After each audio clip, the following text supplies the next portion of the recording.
Unique social and economic dimensions developed in imperial societies in Afro-Eurasia and the Americas. The development of the states and empires. As early states and empires grew in number and size and population, they frequently competed for resources and came into conflict with one another.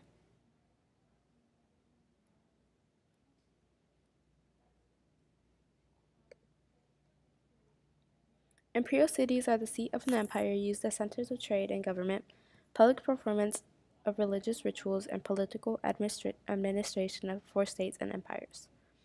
In cities, especially those placed on key trading routes, had many merchants come together and exchange goods, but not just merchants came. Rulers themselves would come in cities to show how much power they really had.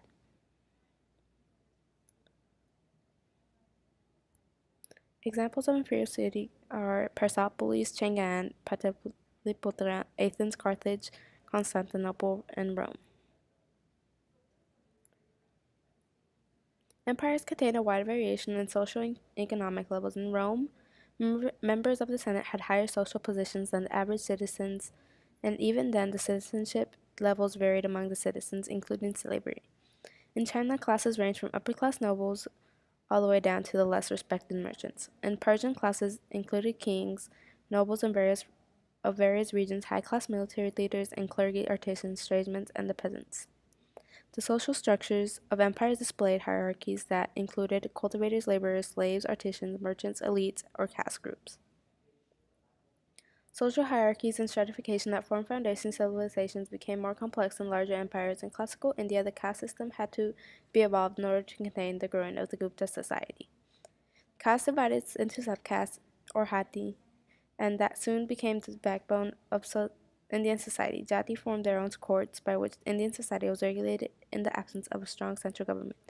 This led to Indian families usually liking to associate more closely with other families in the same occupations as them.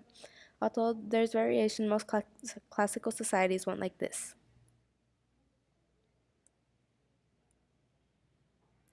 Because of the production of large surpluses of agriculture was necessary for the specialization of labor in large armies, empires developed methods to extract maximum productivity from land. Some slavery was practiced in all classical civilizations, but the Mediterranean world clearly exceeded Asia in the development of these institutions.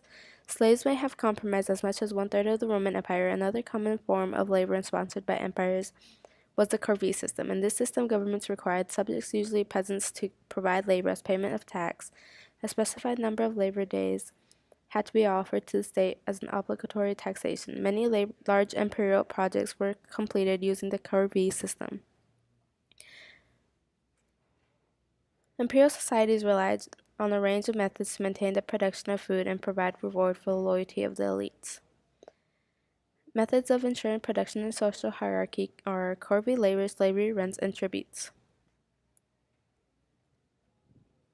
Despite changes that occurred in the class, all empires continued to practice patriarchy. In some societies, it was very hard to do things. In other societies, women were able to advance and engage in business. Belief systems gave way to how it was practiced in the day-to-day life in each society, but without exception, political, social, and economic life in imperial civilizations remained dominated by males in this period. Patriarchy continued to shape gender relations in imperial societies of this period.